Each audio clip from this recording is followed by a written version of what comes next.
फैयाज साहब, कोई पछतावा, कोई ऐसी चीज है जहन में कि यार क्यों छोड़ दिया पीटीआई को, खान साहब को?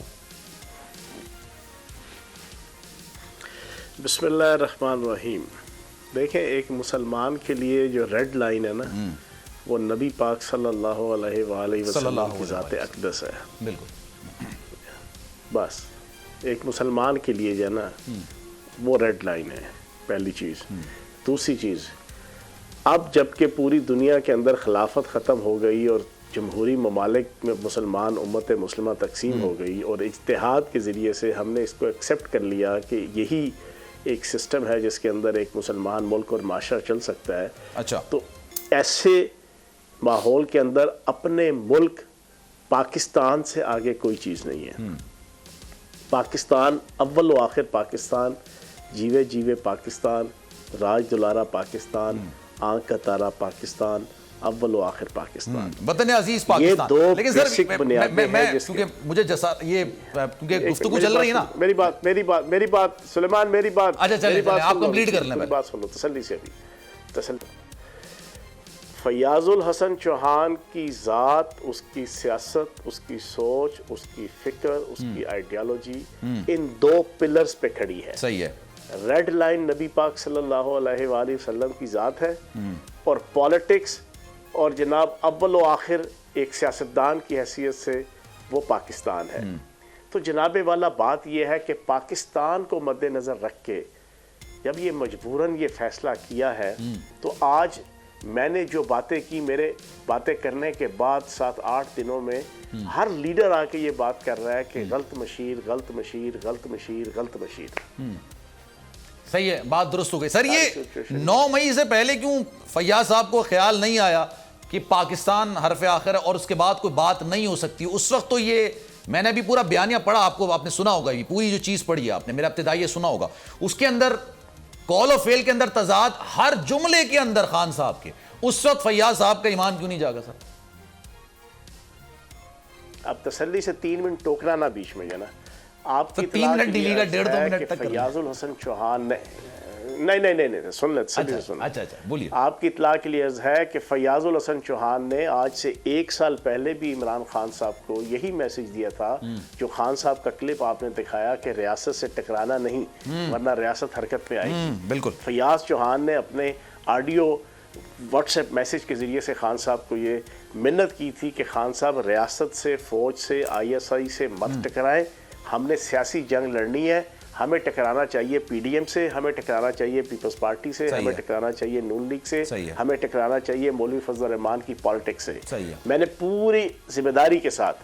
फिर उसके बाद फैयाजुल हसन चौहान ने पिछले छोड़ने से पहले के जो कम से कम 20-25-30 दिन थे, उसमें जितनी खान साहब की या पार्टी की पॉलिसीज़ थी, GHQ की तरफ जनाब मुजाहरे के लेके जाने की और GHQ की तरफ और आर्मी के ख़िलाफ़ लोगों का जहन बनाने की, मैंने अमली तौर पे उसके रास्ते के अंदर प्रॉपर रुकावटें खड़ी करके साबित किया। और फिर 1.25 साल ये जो आज़ादी की तहरीक थी, मेरी 37 से लेके 40 प्रेस कॉन्फ्रेंसेस गवाह है कि हर प्रेस कॉन्फ्रेंस के अंदर मैं फौज की इज्जत, अजमत और मर्तबत का गुण गाता था और लोगों को ये कहता था, सहाफ़ियों को और पब्लिक के सामने, कि हमारी जंग सियासी है, हमारी जंग PDM से है, हमारी जंग नवाज शरीफ से है, जरदारी से है।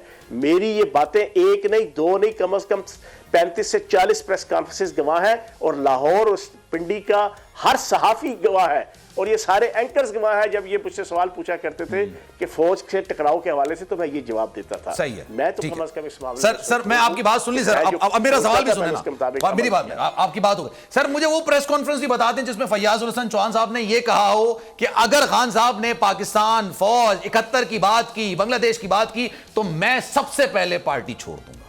ये क्यों नहीं कहा? भाईजान, मैंने आपको बता दिया कि मैंने हर वक्त हर प्रेस कॉन्फ्रेंस के अंदर पहला सवाल ये होता था पिछले 1.25 साल से लाहौर और पिंडी के सहाफ़ियों का कि सर ये फ़ौज के साथ, जनरल बाजवा के साथ, मुझसे डॉक्टर दानिश ने अपने टॉक शो में, जब मुसर्रत चीमा ने ताज़ा इमरान खान साहब को खुश करने के लिए जनरल बाजवा को गद्दार कहा था, तो उससे 4 दिन बाद डॉक्टर दानिश का अब तक TV पे शो था, उन्होंने मुझसे पूछा क्या जनरल बाजवा गद्दार हैं? मैं जनाब मीडिया एडवाइज़र खान साहब का होने के बावजूद, और मुझे पता था कि ये पार्टी के अंदर और खान साहब को सख्त बुरा लगेगा, मैंने कहा मैं कतन ये बात नहीं कहूँगा। ये ऑन रिकॉर्ड डॉक्टर दानिश को दुरुस्त है आप ना ले सर लें, बात। मैं अभी मेरा टॉक शो में अपने मेरा ले लें, पॉइंट ये नहीं है, टेलीफोन पे। आपने बिल्कुल कही होगी बात, मैं इस बात को डिनाई नहीं कर रहा। मैं ये कह रहा हूं सर कि छोड़ी क्यों नहीं पार्टी आप कहते थे भाई ये तो अलग ही लाइन पे जा रहा है, मैं तो छोड़ देता हूं पार्टी। ओ भाई ओ सर नहीं, वो आहिस्ता आहिस्ता सारी चीज़ें चल रही थी, बाकी दामे दरमे सुखने जनाब हम सारी चीज़ें करते रहे। बाकी एज अ मेंबर सूबाई असम्बली जनाब इन चीज़ों से बंधे होते थे।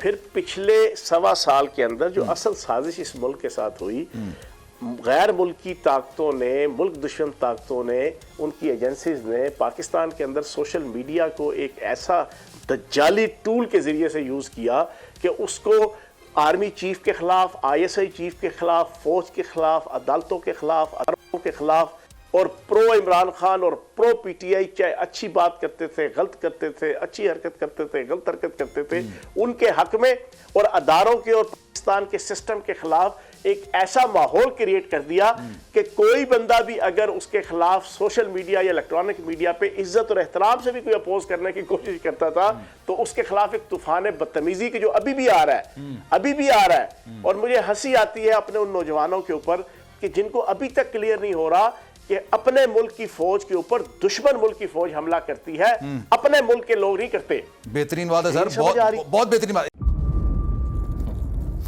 इंतजार था ना, चलो इस बार वो करते हैं जो इससे पहले किया ही नहीं। किस्मत की आंखों में आंखें डाल के जीतना होगा। सब में है शेर जैसी राह, जर्रा जर्रा भी हर कंटेस्टेंट को लगेगा पहाड़। लड़खड़ाना नहीं है, खोल दो अपने पंख अगर आसमान छूना है। अबे लग रहा है ये सब पहले भी कहीं सुना है। एंटरटेनमेंट की गारंटी जनाब, क्योंकि यहाँ खेलोगे कूदोगे तो बनोगे नवाब।